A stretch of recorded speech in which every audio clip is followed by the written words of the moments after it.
brothers and sisters and comrades. Uhuru is Swahili for freedom. It's a greeting that we use in the African People's Socialist Party and the organizations under our influence, ideologically, politically, and organizationally. It's a greeting that we use. It reflects a demand that was born in our struggle in the 1950s as a consequence of the work that was done by the Kenyan Land Freedom Army, commonly known as Mau Mau, in the struggle that we were engaged in at that time against British colonialism that dominated our lives in Kenya, where the arrogant colonizers from England presumed the right of dominating our people, stealing all of our resources, and in fact, killed more than 300,000 Black people as a part of the process to maintain their power. I want to say that we use this word, slogan, demand, uhuru, freedom, because we think that uhuru is something that should be on the minds of African people 24 hours a day. You call our office, we'll greet you on the phone with uhuru. You call our homes, we say uhuru. When we greet you, we say uhuru, because uhuru, freedom, there's nothing more significant for African people, for all people around the world, than this question of freedom. I've asked you to participate in this discussion on today. I wanted to talk to you, this address to the African nation, in the face of the election of Donald Trump and the response that we see coming to that election from an assortment of people, groups, tendencies, forces throughout the world and in the United States itself. There are people who are proclaiming that the election of Donald Trump means doom for African people. And we say that's true, that the election of Donald Trump means doom to African people, just like the election of Joe Biden meant doom to African people, just like the election of all of the colonizers that had come before them means doom to African people based on our lack of organization and our willingness and ability to take responsibility for our own future. But we're not afraid. Some years ago, the African People's Socialist Party and the Uhuru movement put forth an understanding that we are living in a time of what we characterize as an uneasy equilibrium. That the fact is that we have been confronted for a while now with this contradiction between the past and the future, glaring contradiction, coming into greater focus every day, where the past of colonial domination, the past of humiliation, the past of the theft of our resources as a people, the past of our division and separation as a people in Africa and everywhere else, that past is something that we have been looking at and is competing with the future that we are ushering in, that we are fighting to bring into fruition, that people like Palestinians and Venezuelans and other people who live under colonial domination have been struggling to bring into fruition. It's this contest between the past and the future that represents this uneasy equilibrium that we see happening in the world today that makes so many people uncomfortable and that has made so many people frightened. And so we have recognized this for a while. We have worked to organize to deal with this. We have developed tactics and strategies for the liberation of our people. We have moved to resolve most of the ideological and philosophical and organizational contradictions that we have been confronted with as a people, as a colonized population globally, to move our struggle of freedom so that the past is completely buried and this future of a liberated people. It's really important for us to understand, we believe, and we have said all along, that progress, human progress, rests upon the success of colonized people to win our freedom. This is the thing that will take us into a new era, a new world, etc. So there is a lot of concern. We've seen a frantic, almost terror coming from a sector of the liberals who are warning us that with the election of Trump, we are confronted with fascism. Fascism is upon us. We heard people talking about this even prior to Trump's election, that he was a proto-fascist. We heard this even during previous elections at the time when Cynthia McKinney was running for office, and prominent Black leftists, as they characterize themselves, and even some of them who characterize themselves as communists, were saying that to vote for Cynthia McKinney was going to allow fascism to come into existence. They saw this as something that represented what existed in Germany in the 1930s. This is what they were saying. And we were saying all along that that's not the case. That the real case is that what prevented the so-called proto-fascists from becoming a reality, what kept the society in the United States open, even during the height of McCarthyism, where people like Julius and Ethel Rosenberg were executed by this government. What kept that from happening, even as the Communist Party went underground and people were running for their lives and turning on each other and snitching on each other to try to avoid the consequences of draconian government activities and movement. What kept it open, what kept the society open, were people like Fannie Lou Hamer, Ella Baker, the struggle of Black people in this country for our rights, the struggle of the colonized people. I think it's really important to say that. Fannie Lou Hamer was not fighting against fascism, and Ella Baker was not fighting against fascism. And I think that's something that's more revealing, is that the white people who were talking about they were afraid of fascism did not characterize what was happening to Black people in this country, what was happening to Ella Baker, what was happening to Fannie Lou Hamer, what was happening to Emmett Till, what was happening to the thousands of people who were being displaced and murdered throughout this country, humiliated as a part of the norm. They were not characterizing that as fascism. It was normal. And I think it's really important for us to recognize that. So we see a Donald Trump, and Donald Trump's election does represent something very serious, an historical turning point. It is a part, again, of this uneasy equilibrium where a sector of the bourgeoisie in contest, and a contest with another sector of the bourgeoisie, has come into power. And it has shaken up the standards, it has shaken up the arrangement that had preceded this element coming into power. This arrangement was something that was characterized even by sectors of the bourgeoisie, even by the Wall Street Journal and New York Times and others. Historically, they referred to this as the Atlanticist bloc. The Atlanticist bloc is all of those colonial powers that came into existence, and the arrangements that they organized subsequent to the end of the Second Imperialist World War, that's referred to commonly as World War II. And this war is something that brought these powers into being, this collaboration, this unification of the colonizers around the world as a part of a definitive bloc with definitive goals that they had created for the organizing and controlling the rest of the world. This is where the United Nations came into existence. This is where NATO came into existence. This is where things like the World Trade Organization came into existence. All of this arrangement that pulled every sector of the colonizers throughout Europe and in this country into alignment, into a common single trajectory, that's the Atlanticist bloc. That was the process through which the rest of the colonized people around the world were dominated. And this is a thing that's shaken them to their foundation because, as you know, Donald Trump came out as an opponent of the Atlanticist bloc. He came out as an opponent when he first ran of NATO. He came out as an opponent of the tax and trade arrangements that existed between the United States and other colonial powers. And he challenged that setup. He even began to talk about a relationship and work toward a relationship with Russia. And when the Atlanticist bloc itself came into existence in part to contain or destroy Soviet Russia as it was characterized. This was their fight.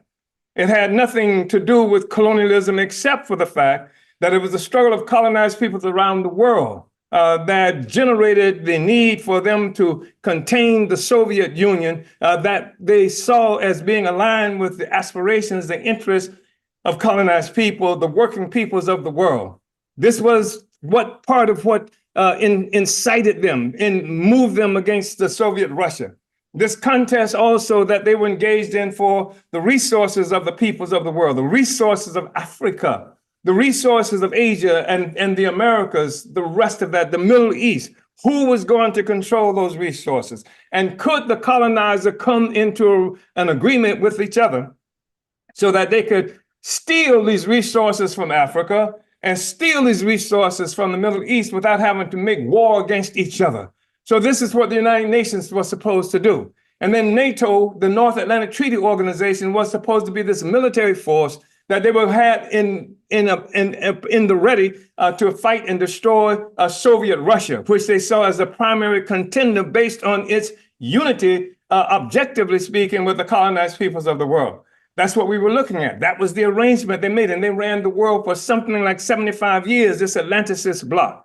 And it began to deteriorate over a period of time, in part because of the greed that exists among the colonizers themselves, because capitalism that was born from the colonial relationship is based on profit. And as V.I. Lenin once said, the capitalist is so greedy that he'll sell you the rope to hang him with.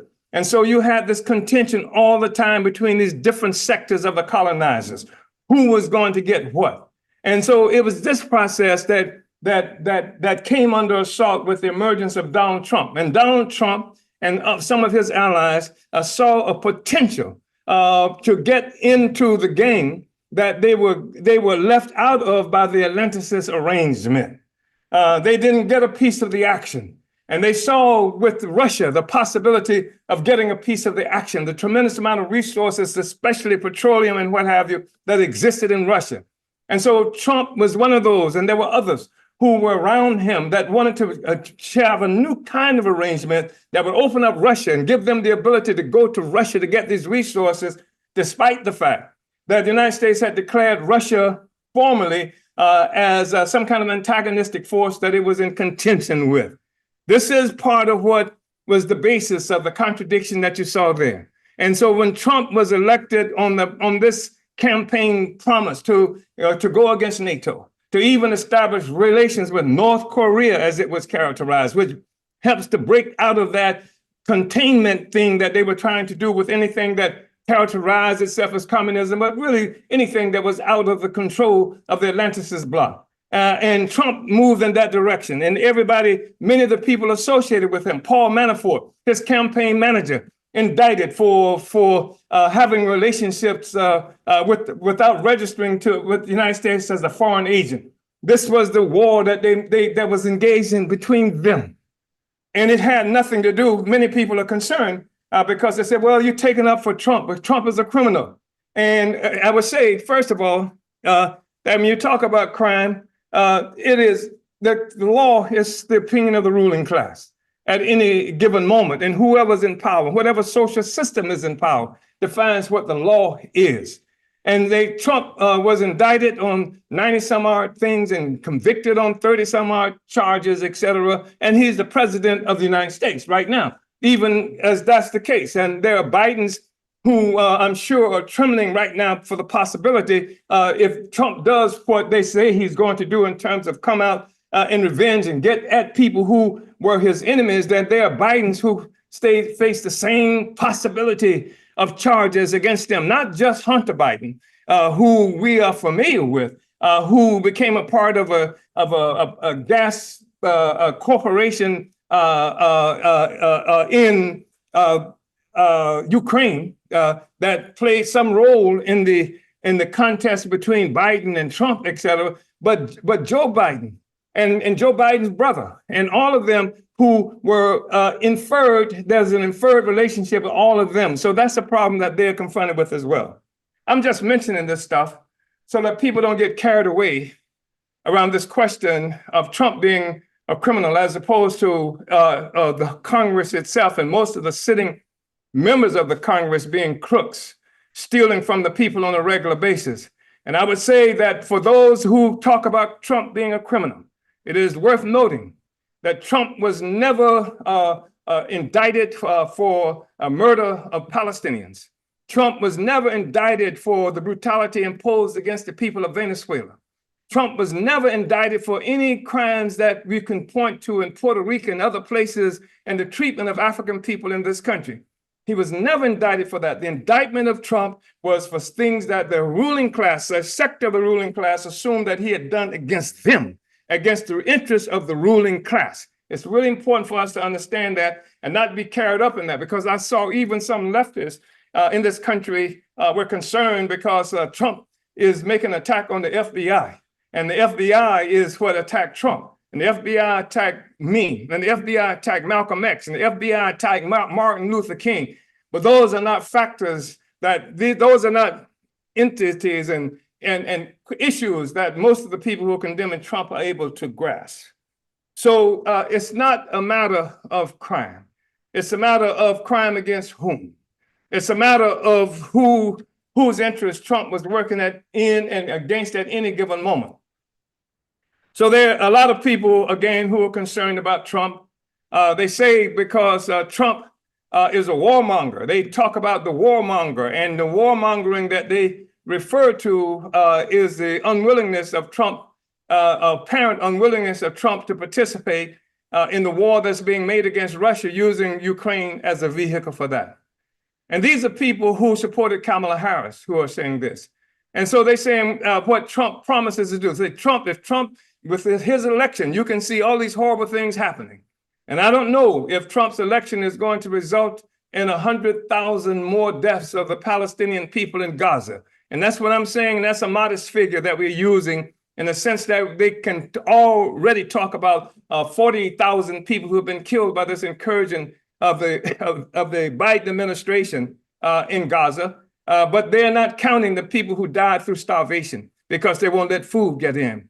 They're not counting the people who died because they shut down the infrastructure, electricity, and things like that. So people are dying freezing, and people, the babies, don't have access to incubators and things like that. So possibly 100,000 people, 100,000 people, war crimes that the United States government has facilitated against the people of Palestine, the people in Gaza. That wasn't Trump who did that. That was Biden who did this. That wasn't Trump, the one that's being characterized as the fascist that did this. That wasn't Trump, the one that we said we should trim him because of his election, because he's doing those things. That was the Biden administration. And I want to say that I'm not a Trump apologist. I'm just saying that what has happened is that people attempt to push us into a situation that we support one colonizer, a block of colonizers versus another colonizer, as opposed to being able to fight in our own interest. And those days have to be over. So what did the Trump election mean? Again, it was a major assault on this Atlanticist bloc, this unity. You will see it. This unity between the different colonial powers of Europe and North America. Even though many of them are terrified and they're expressing it, you can read about it in different news medium. They are terrified with the election of Trump. It's going to mean things like tariffs being placed on resources that they're trying to send into this country.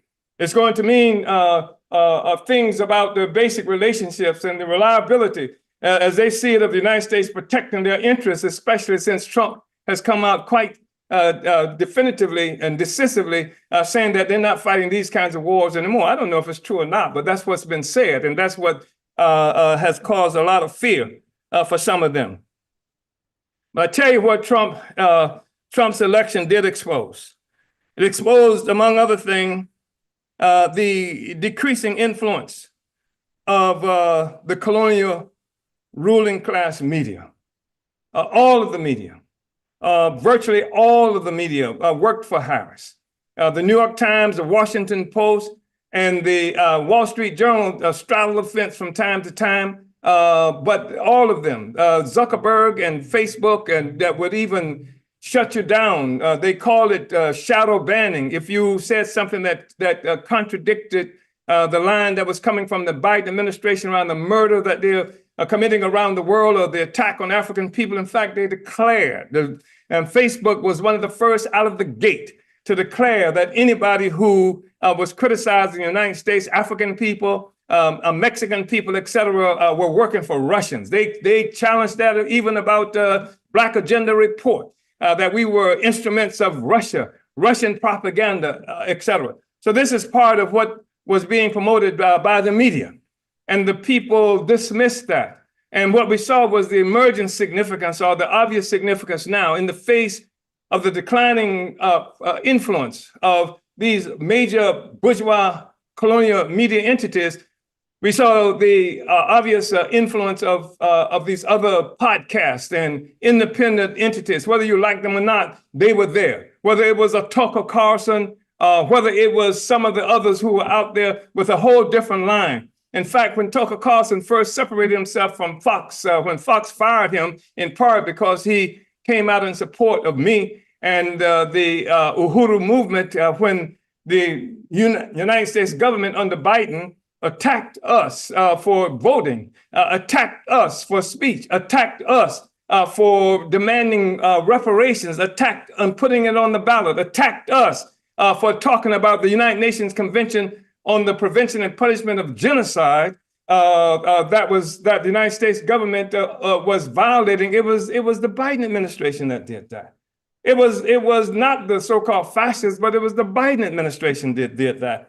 So the point that I'm making is that effectively what we are struggling with is colonialism and the struggle against colonialism. And it doesn't make a difference, dime's worth of difference, if the colonizer is a democratic or liberal colonizer or reactionary fascist colonizer. Colonialism is colonialism is colonialism.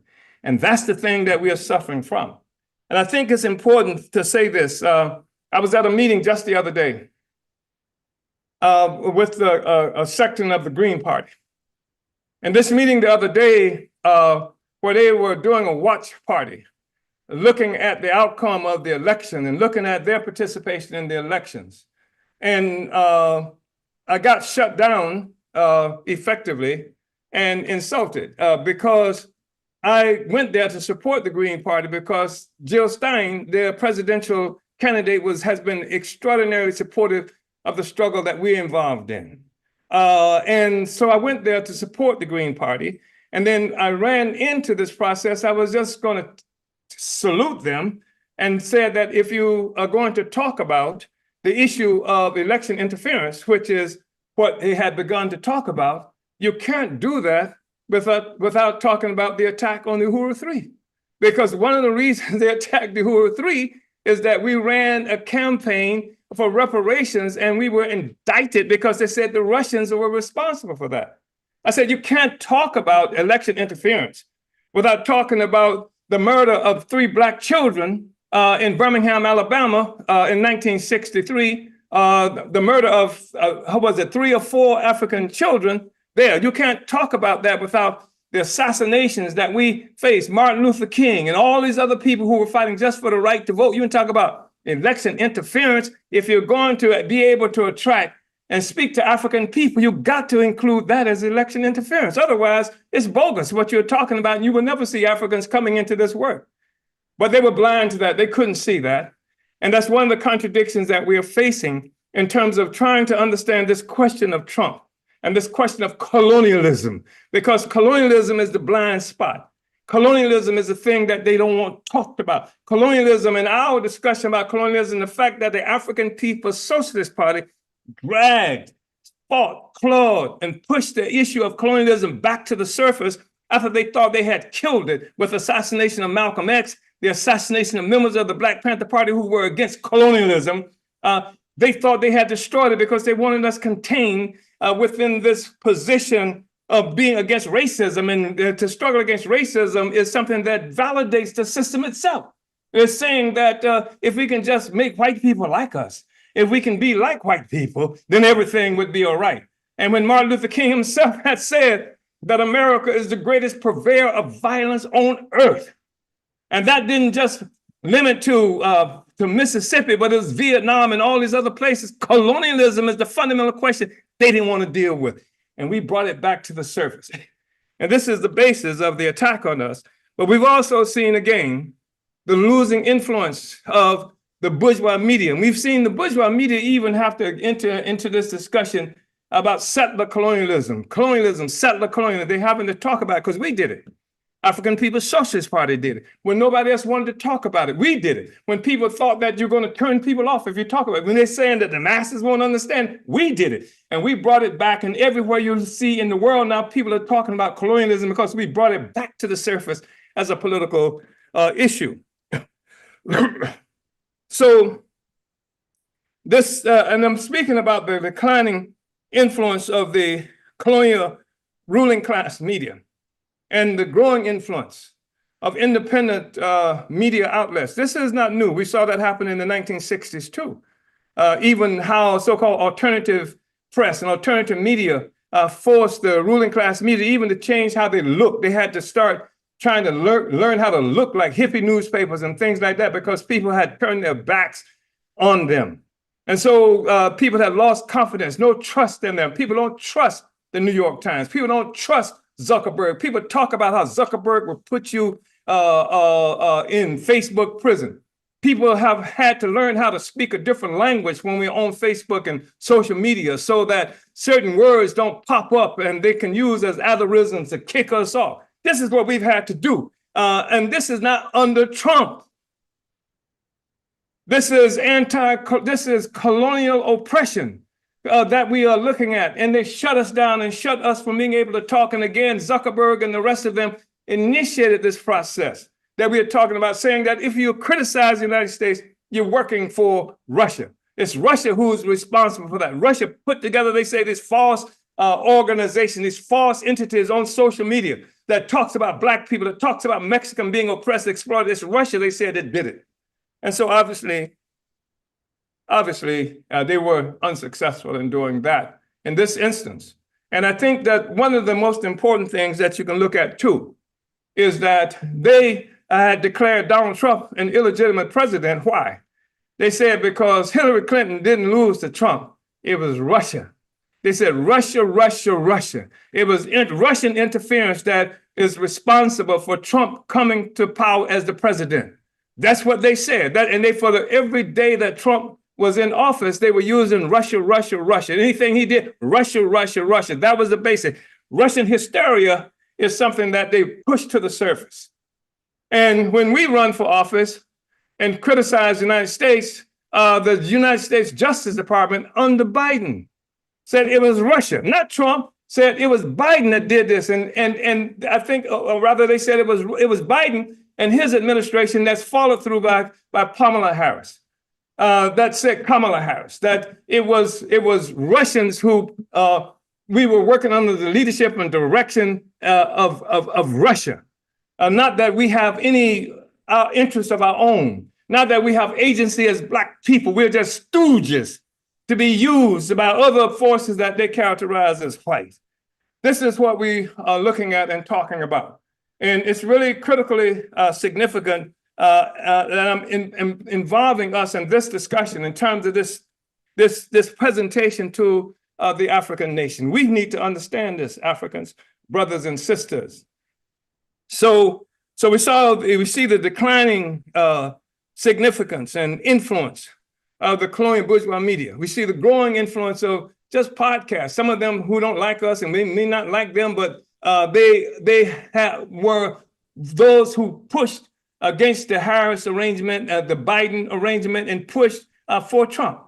That happened in the real world. There's no way you can dispute that. And as I mentioned, Tucker Carlson sitting right next to Trump at the Republican convention and in other arenas with Trump. And many people were condemning us because we were interviewed by Tucker Carlson, but we were not there for Tucker Carlson. We were there to get the word out that the New York Times and the colonial bourgeois media would not allow us to get out. We were there because the white left that's always been opposed to most of the time the struggle against colonialism would isolate us, would not allow us even access to venues that they had. And they condemn us for talking to Tucker Carlson while they would shut us down and not allow us to be able to speak. But we wanted to talk to white people. And because we wanted to move this discussion that we're involved in from this place of racism that didn't give white people an outlet, that didn't give them the easy ability to be able to unite with the struggle of Africans and other people. We wanted to end this encirclement that we have been locked into by the ideological influence of the African petty bourgeoisie, who more than anything wants to unite with the bourgeoisie, with the colonial ruling class, and want to integrate with them so that they can have access, be integrated into the capitalist system. And so we're saying that's not what we're looking for. That's not what we're about. We want to talk to white people. We're not asking white people to not be white. We're just asking them to not be colonizers. And the anti-racism politic is something that put them in a situation where they had to look at their own situation, look at us through some racism prism. And that's a problem that we're looking at now, because 71 million people voted for Trump. People say, wow, these white people voting for Trump, but not just white people. Why are they voting for Trump? Because the whole system is in a state of crisis. And the whole ideology of America presupposes white supremacy, white people on top of the whole world, etc. And what is happening now, they have struggles that's happening in places like Afghanistan, and struggles in Zimbabwe, and struggles in Cuba, and struggles in Venezuela, and struggles in St. Louis, Missouri, and struggle in St. Petersburg, Florida. All these things challenge this whole notion of the permanence of the white nationalist settler state. And that plays an important role in the psyche of white people. And especially if they don't have any place to go outside of an anti-racist position, especially when you don't help those white people through the clarity of your political line that has some scientific basis in it that says that you don't have to be trapped in this marriage with the colonizers based on the fact that you on DNA, based on the fact that you are both what has been characterized as white, and the whole concept of whiteness was born through the colonial struggle. So you don't have to be that. You can be on the right side of history, and you don't have to be frightened because people are moving forward to take control of their own lives. You don't have to be a part of what the ruling class wants you to be a part of. In fact, part of the popularity of Trump was that when he first ran for office, he broke out of the mold. He didn't go the way that the typical Democratic Party politics take them. And this was refreshing for a lot of people. He didn't go the way even the typical Republican Party usually goes. This was refreshing. He ran against the system as they understood it at the time. And people wanted somebody to go against this system as they understood it at this time. Of course, they have a poor understanding of the system because they haven't been educated effectively. They haven't been educated because the white left is busy being in my community, the Mexican community, et cetera, as opposed to being organizing those white people who need to be white people organized against colonialism, but they can't organize against colonialism because they're not opposed to colonialism itself for the most part. And this is a part of the contradiction that we're looking at. So we saw a decline of the influence of the colonial ruling class media, the rise of the influence of blogs and other independent entities. And what I'm saying is that's meaningful. It's making a statement to us, certainly in the African People's Socialist Party, or those of you who are friends and supporters of the African People's Socialist Party. You should be supporting the Burning Spear newspaper. The Burning Spear newspaper, they put me on trial. They put the Uhuru 3 on trial for what they said was a crime. They treated us like dope pushers, money launderers, warmongers, killers, and things like that, because we ran for office, because we promoted the interests of African people, because we promoted the interests of colonized people around the world. They put us on trial. And I'm right now facing a 5-year prison sentence on December 16th. This is not Trump's doing. This is Kamala Harris and the Democratic Party who are doing this, because we are arguing and working against colonialism and colonial domination and the resurrection of the struggle of African people for our own agency. This is what it's about. They would have us being dependents. They would have us welfare slaves. So that as opposed to having our own freedom, we would lock into and see something like welfare as a solution to the contradiction that we have when we have to be able to feed, clothe, house ourselves. Otherwise, we are dependents on the ruling class. The problem that we have, are we facing doom with Trump? No more than we were facing with Biden. No more than we were facing with Clinton. No more than we faced with Kennedy. No more than what we faced with all these other people, groups, and organizations of colonizers who have oppressed us all around the world and in this country as well. So another thing that this election of Trump revealed was the waning influence of the African petty bourgeoisie.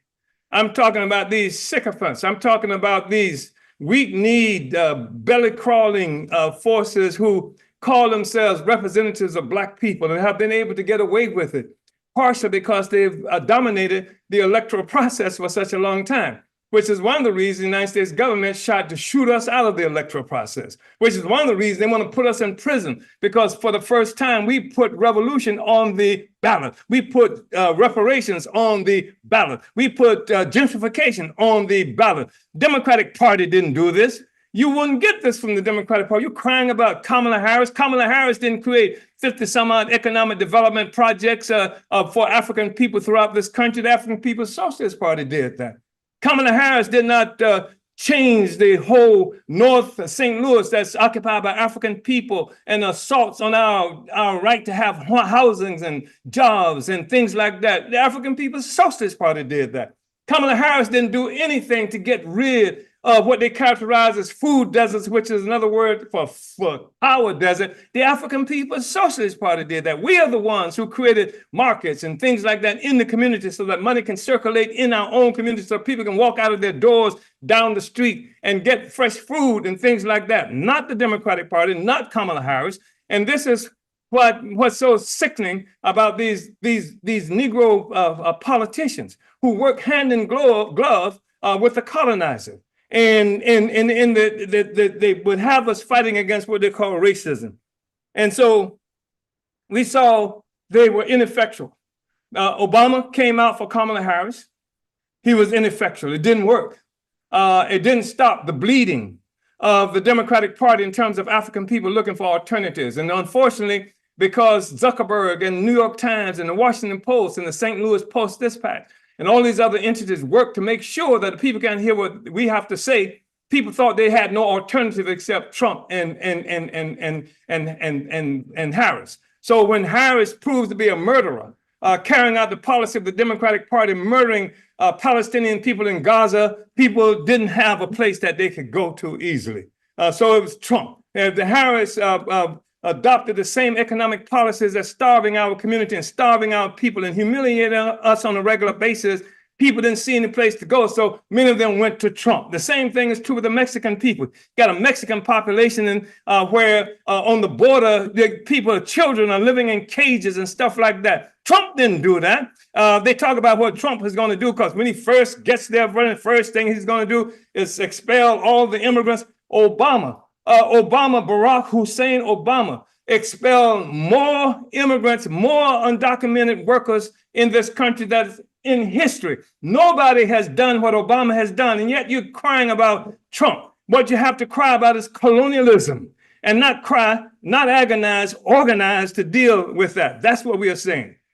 So we've seen the loss of influence there in terms of the African petty bourgeoisie.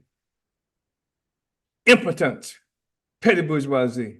So impotent, they can't even bring, as I said, Obama, who came out against us when we ran for office in St. Petersburg, Florida in 2017 on a reparations platform. Obama, first time he'd ever done anything with a local election, Obama, who was president, came out against us and for our opponent in the issue of reparations.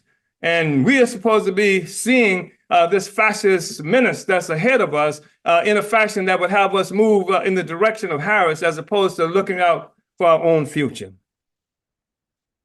So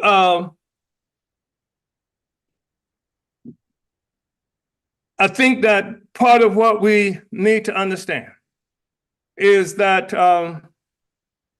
and people around the world are concerned about this election. Some people who they characterize as authoritarian and what have you are saluting Trump's election, and some who they characterize as democracies because the only thing they do is kill Palestinians and Black people in the cities that they live in Europe and others like that. They are lamenting the fact that the Atlanticist arrangement has been disturbed. In fact, the New York Times, I think it was, had an article yesterday talking about how this arrangement that's existed post-World War II has been obviously destroyed with the election of Donald Trump. That's a problem that they have. So what has to happen? What has to happen is we have to recognize the absolute necessity for independent African anti-colonial organization. We have to do that. And this is a splendid opportunity. We won't get an opportunity like this in the near future. We have people are crying about what problems we have because we don't have the Democratic Party. But Africans are having, if Kamala Harris had been elected, that's when we would have a real problem. And I'm not saying that Trump is not going to be as draconian as they say he might be. But at least if Trump is draconian, African people will be prepared to fight. But if that Negro, if Kamala Harris had been elected, even the case of the Uhuru Three, we can't blame it on white power because she would be the face of our oppression. The same thing happened with Obama, who again was responsible. It was Obama's government, his Justice Department, that put an extra $1 million bounty on Assata Shakur. That makes it impossible for her to come back to this country when the only thing she's ever done is fight for the rights of African people. Obama upped that bounty on her head. I just think it's really important. And so you got all these people crying and lamenting about the approach of fascism. And I'm trying to figure out how fascism is going to be different from what is happening to us today. When you see African people representing this huge prison population in this country, when you see every day you look up another African or 3 or 4 Africans being murdered by police in this country, no discussion of fascism there. It's just normal. Fascism is an abnormality. It's when the conditions that impact African people, when the treatment of Africans and other colonized people begin to penetrate to some extent or appear to penetrate into the society of the colonizers, that's when they start talking about fascism. We never could get the white left to talk about colonialism. We never could. During the time of the height of the struggle of the Black Panther Party, when the Black Panther Party was fighting almost alone against colonial, and it defined the struggle as colonialism, anti-colonialism. And they couldn't get much support from the white left or from white people. They watched people get assassinated throughout this country. They watched the murder of Bobby Hutton. They saw, had the experience of some 30 members of the Black Panther Party being killed in the 1970s. They saw what happened in 1960s, I should say. They saw what happened with the Panther 21, rounded up and thrown into prison on bogus charges, conspiracy charges, like the one I'm facing right now from a Democratic administration. They saw that happen to the Black Panther Party. They saw the Black Panther Party in Los Angeles attacked by military forces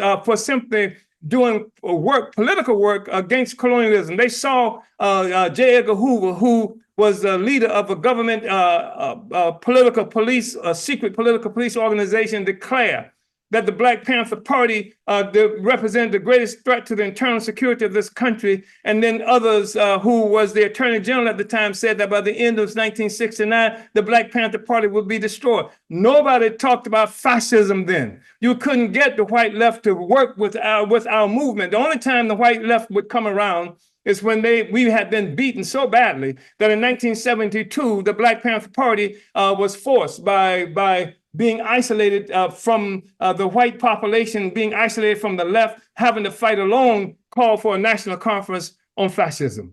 And so this was gave birth to the National Committee Against Anti-Fascist National Committee. And when they called that meeting in 1972 in Oakland, California, 5,000 people showed up, most of them white.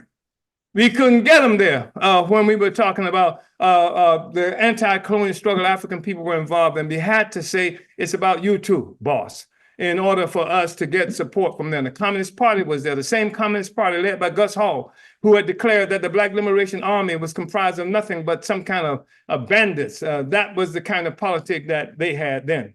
So this is what we're looking at, and what we were looking at. So we have to say that we have to fight for independent African anti-colonial organization. And that's just not just true here. It's also true on the continent of Africa, where if you're watching anything, you see that the consequences of this uneasy equilibrium is impacting the world. In Africa, too, we see that young Africans are disregarding and turning against these so-called liberation parties that came into existence that supposedly led the struggle for independence in Africa and they haven't produced a damn thing for African people. The ones who come from the 1960s and what have you, they haven't done a damn thing. They can't do anything for African people because they can't attack the colonial mode of production. They can't attack a system that's based on the extraction of value from Black people on the continent of Africa, because they rely on those same systems, the same corporations that steal the cobalt, that steal all of the uranium and the resources that come from Africa. That's who keeps them in power. So that's why our work in Africa is so important. The work, I say our work, I'm talking about the Uhuru movement. I'm talking about the African People's Socialist Party. I'm talking about the African Socialist International. That is the response to the condition that African people are confronted with. So we have to really build this counteroffensive that was begun by the party some years ago as a part of our strategy for liberation. It didn't just start now. We've been building this since the foundation of the party in 1972. We've been struggling to expose and defeat the counterinsurgency that took away our struggle for freedom, that killed Lumumba, that overthrew and then killed Kwame Nkrumah, that captured and then murdered Che Guevara in Bolivia in 1967. That killed so many Panthers and people whose name we may never know because they were captured in this whole net that was thrown out to kill and destroy and maim and humiliate Africans who were fighting for our freedom. So we have to drive harder, as opposed to simpering and cowering down like much of the cowardly cowardly African petty bourgeoisie, some of them in left clothing. And I say this in left clothing because some of them, they borrow and steal slogans and things like that coming from the African People's Socialist Party. They steal ideas coming from the African People's Socialist Party because they know that these ideas and slogans resonate with the masses of people who are experiencing oppression. And as opposed to joining with the African People's Socialist Party, coming into the African People's Socialist Party, they would prefer to have 1,000 tiny entities that's running around there on their own with no intent to capture political power and wield political power in the interests of African people. I'm talking about those forces as well. And certainly I'm talking about all the liberals. So this thing about white liberals is really important. And the fact that the African People's Socialist Party has taken on and resolved many of the contradictions that the revolution in this country and the world have been confronted with. And that's the rise of a solidarity movement. And this solidarity movement is not what they like to refer to as allies. These ain't no allies. These are the solidarity front of the African People's Socialist Party. They work directly under the leadership and the strategic leadership and direct organizational leadership of the African People's Socialist Party, because that's absolutely necessary. Otherwise, we'll be having things like the Green Party just did the other day, where they will not be able to recognize the fact that you can't talk about election interference without talking about Fannie Lou Hamer, without talking about murder of Martin Luther King, without talking about the bombing of churches and killing children and things like that. So what this means is that we have the ability to extend the struggle against colonialism into other sectors of the population. That's what the Black is Back Coalition is all about, to reconsolidate the anti-colonial movement, to give it coherence, to give it cohesion, to give it organizational structure and leadership. We have to move in terms of counter-offensive, deepening the reparations demand. This reparations demand has to go everywhere, because this is a mass demand that African people can unite with. If we take it to them, if we're not too cowardly, you can't rely on the petty bourgeoisie. I think one of the leaders in the reparations movement was talking to me recently, and he's talking about how the African petty bourgeoisie in Congress and other places, how they betray this whole struggle for reparations. You can't rely on them. There's a class, because in the struggle for national liberation, there's a class struggle that's raging in that struggle. And they may have a different understanding of what freedom is than what the masses of working people would have for freedom. Freedom for them means simply being able to get access to some of the resources that the bourgeoisie have introducing themselves into the colonial system itself. That's not freedom for us. Freedom for us means that we have to be able to have access and control of our own lives, that we have to be a self-governing, dignified people. So we have to also, on every instance, work for Black community control. I don't care what it is. I don't care if it's a neighborhood. I don't care if it's a school, wherever it is, that we have to fight for the political control in our communities, et cetera. We have to make it impossible for anyone to come into our communities without permission of the revolutionary movement and without satisfying the requirements and needs of the African population. That's up and down the line. And we have some solutions that we can offer around that. We have to fight against opportunism. And opportunism, and this is a critical part of the revolutionary movement. And what is opportunism except to sacrifice the long-term interests of the revolution for some kind of benefits of a sector, of petty bourgeoisie or something like that? The long-term interest of the African revolution is total, absolute, complete control of our own lives, to replace colonial domination with the domination of the masses of people organized under the leadership of the African working class. That's what we have to do. And then people have to see a responsibility to support and join with the African People's Socialist Party and the institution that we've created and worked for more than 50 years to put the strategy that we developed over the last 50 years. This is what has to happen. So our fear is not Trump. Our fear is colonialism. And our fear is the traitorous activity of the African petty bourgeoisie that left the masses of our people defenseless in what they say is a fascist thing that's about to descend, defenseless in the face of whatever reactionary politic that might come forward. The African petty bourgeoisie played a major force in keeping the people defenseless. So that they would fight against having our own organization. Not a single one of them has come out in support of the Uhuru 3, the African People's Socialist Party, the Uhuru movement. The petty bourgeoisie is a treacherous and traitorous sector of the African population. And the petty bourgeoisie will always, in every instance, as a class, as a social force, will always betray the revolution. But there are individuals from the petty bourgeoisie who have an opportunity to commit class suicide and to betray the interests of the colonizer and to unite with the interests of the African working class. And the interest of the African working class is for total independence. We have to fight for total, liberated, unified Africa and African people globally. That's the part of this. That's the struggle we're involved in. That's part of the strategic objectives of the African People's Socialist Party that allows us to be able to face 5 years in prison on December 16th right now.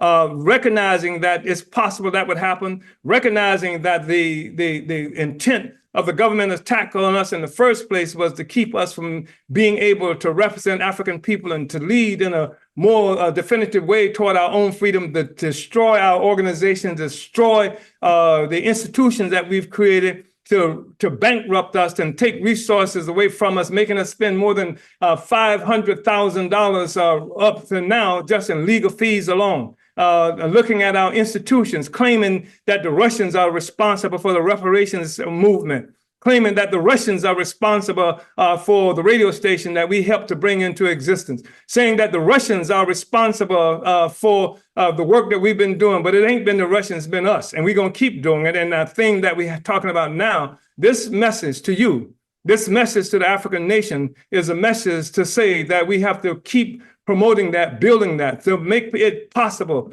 for the struggle that we engaged in Louisiana, where we're facing prison terror. The comrade Belinda Parker Brown, comrades who in Bethesda, Maryland, where they're desecrating our graves and things like that, building buildings and destroying the bones, etc. Comrade like Lisa Davis, who's facing prison because she came out in support of who is the vice chair of the Black is Black Coalition, because she came out in opposition to the murder of Palestinians right there in Orange, New Jersey, East Orange, New Jersey. Comrades who are part of a movement to change the world and change our place in the world and to bring the masses into full political play to make that happen. Brothers and sisters and comrades, I thank you. I know I've spoken for a long time, but I had to speak for a long time because there is an appearance of complexity to the situation that we are faced with now, but it's really not complex. The problem is that we have fallen under the leadership and the spell of the African petty bourgeoisie, some of them neocolonial forces in the very city where you are located now. And they are backed up by the arms of the United States government who come to our house at night. I'm living right now in the city of St. Louis, where an African mayor talks about having a reparations commission. I lived in the city of St. Petersburg, Florida, where an African mayor is talking about reparations for African people. But it's the African People's Socialist Party, without dispute, meaningful dispute, that put reparations on the map in the world, that had the first international tribunal on reparations that ever happened in 1982, right there in Brooklyn, New York, that did reparations work in St. Petersburg, Florida, and right here in St. Louis. And yet the African mayor in St. Louis and the African mayor in St. Petersburg, Florida, cooperated with the FBI to attack us. And we are the ones who built the reparations movement. Of course, they want to go someplace with that reparation issue that does not forward the absolute independence and repair of the damage that's been done to African people. Thank you so much, comrades. Uhuru.